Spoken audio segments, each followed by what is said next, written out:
Dosen itu suamiku. Karya Nova Iren Saputra. Part 14. Membuka diri. Aku merasakan tangan Mas Eza bergerak dari pipi lalu turun ke bawah. Aku tiba-tiba terkejut dan tersadar. "Mas," ucapku lirih. Dia hanya bergumam. "Jangan Mas," pintaku. "Kenapa Dek?" Dia pun menghentikan aksinya. "Aku belum siap.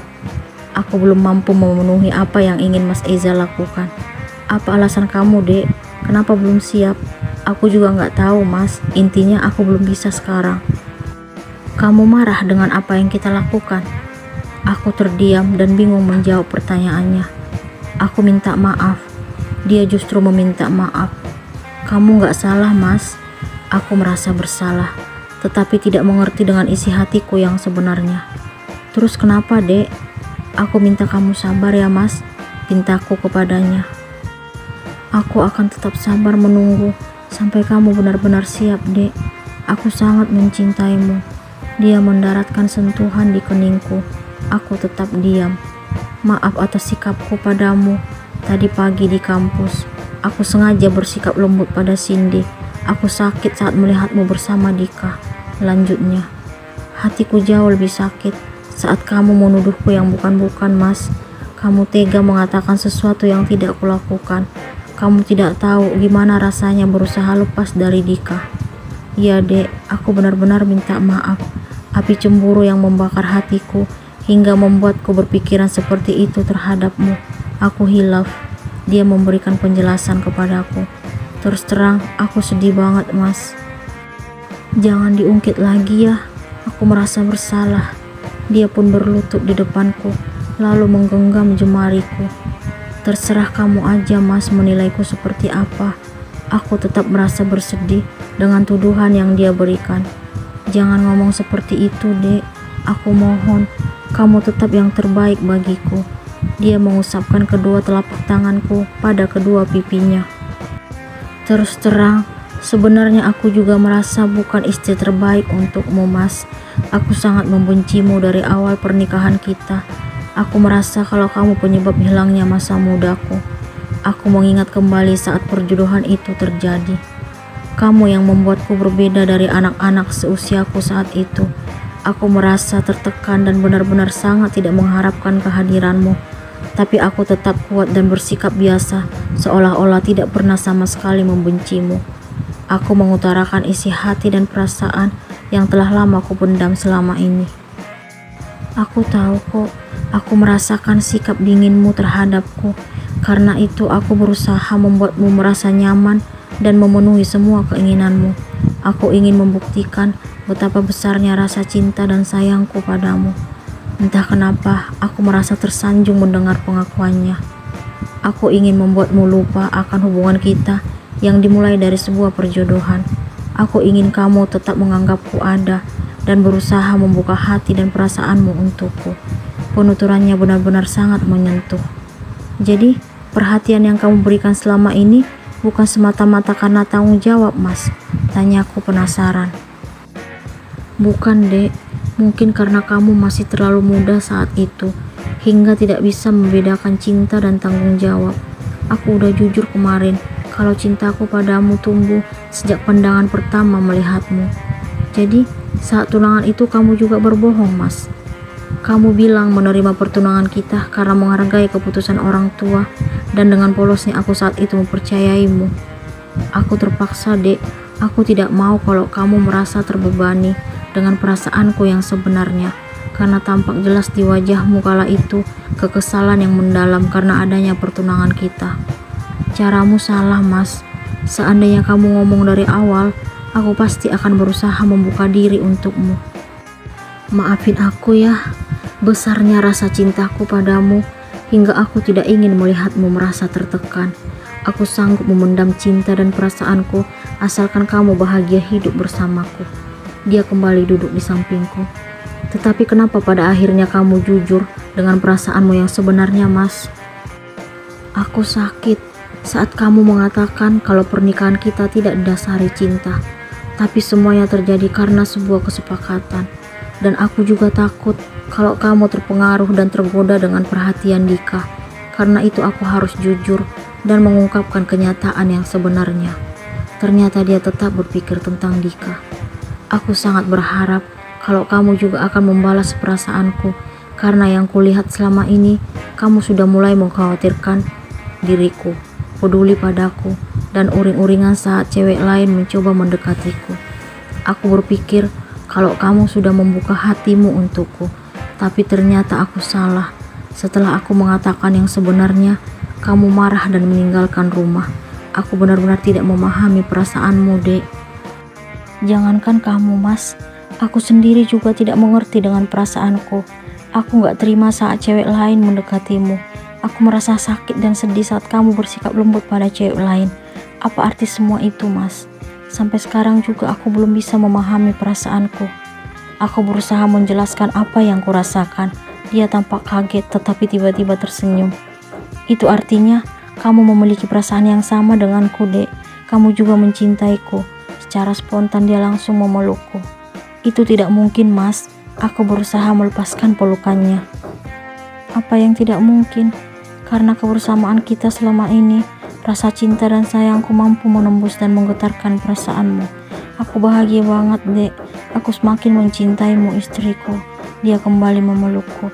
Lepasin, Mas, sesak nih. Maaf, Dek. Hehe. Akhirnya dia pun melepaskan pelukannya.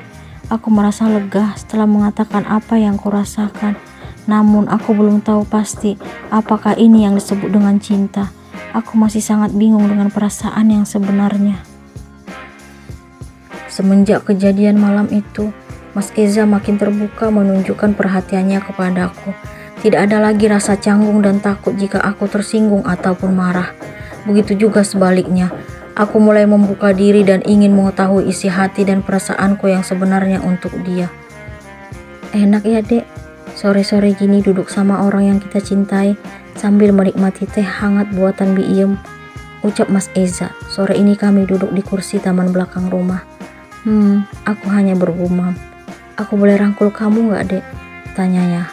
Aku membalasnya dengan anggukan sambil tersenyum. Aku ingin kita selalu seperti ini, Dek. Dia pun merangkul pinggangku dari belakang. Lalu tangannya menuntun kepalaku bersandar di pundak kirinya. Aku tetap diam dan hanyut terbawa suasana. Kenapa kamu mencintaiku, Mas? Tanyaku kembali membuka obrolan. Tidak ada alasan kenapa aku mencintaimu, Dek. Perasaan itu tiba-tiba muncul saat pertama kali melihatmu. Rasa cinta itu semakin hari kian besar dan menyebar. Sebesar itukah rasa cintamu padaku, Mas? Apa yang kamu harapkan dariku? Untuk apa kamu mencintai wanita yang belum mengetahui perasaannya yang sebenarnya? Aku akan tetap setia menunggu sampai kamu benar-benar sadar dengan perasaanmu sendiri.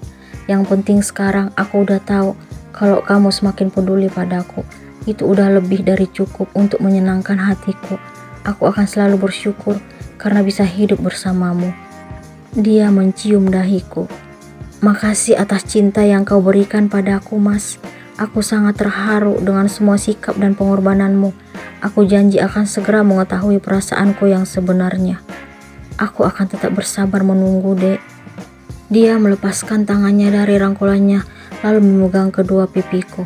Kejadian malam itu terulang kembali sore ini. Aku tidak menolak sama sekali. Kami sama-sama menikmatinya. Pagi ini, Mas Eza kembali mengajar di kelasku. Aku merasa canggung semenjak kejadian-kejadian yang telah kami lewati bersama akhir-akhir ini. Hatiku tidak keruan menunggu kedatangannya di dalam kelas. Aku merasa aneh dengan apa yang terjadi pada hatiku. Padahal tadi pagi kami pergi ke kampus bersama. Tetapi rasa rindu itu selalu datang menghampiri dan ingin selalu berada di dekatnya. Ada apa dengan hatiku? Perasaan apa ini? Apakah ini yang disebut dengan cinta? Hei, tepukan Reva menyadarkan lamunanku. Hei, balasku, tetapi sebenarnya aku kaget. Ngapain senyum-senyum sendiri? Reva ternyata menyadari tingkahku.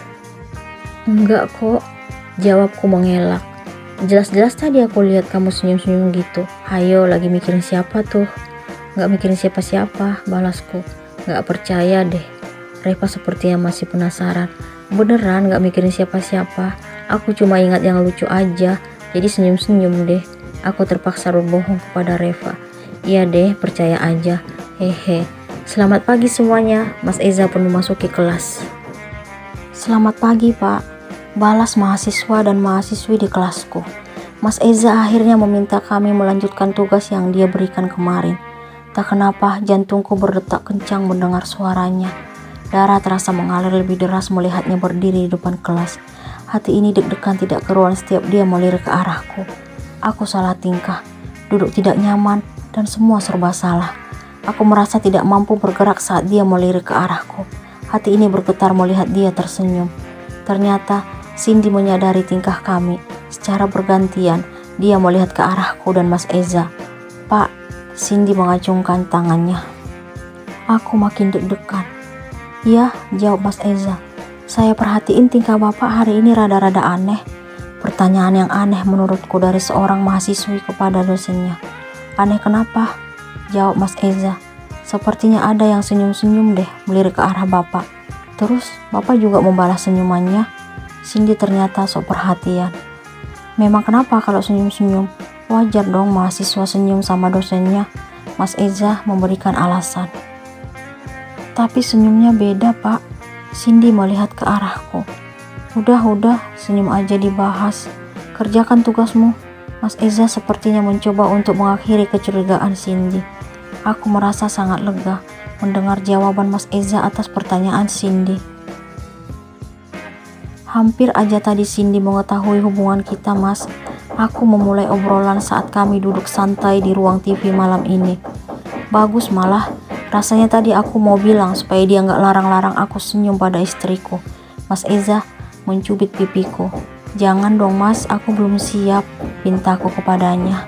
Iya, aku ngerti. Aku bercanda kok. Makasih Mas. Gitu aja langsung manyun deh. Tapi aku tetap suka. Gumamku. Oh ya, aku boleh rubahan di sini Mas. Tanyaku sambil menunjuk ke arah pahanya. Nggak perlu minta izin dek, aku suamimu. Makasih Mas, aku pun melakukannya. Makasih karena kamu udah mulai membuka diri untukku. Aku sangat bahagia. Dia membelai rambutku. Aku akan tetap berusaha Mas. Tunggu aku mencoba meyakinkan dirinya. Aku akan selalu sabar menunggu dek. Dia memainkan mata kanannya. Aku merasa tersanjung melihat tingkahnya. Dia mengusap-usap pipiku dengan lembut, lalu membelai rambutku dengan sentuhan halus. Aku merasa sangat bahagia berada di sisinya. Aku berharap agar perasaan yang ada saat ini adalah cinta yang sebenarnya untuk Mas Eza. Aku ingin segera mencintaimu suamiku. Kapan Bunga menyadari perasaannya?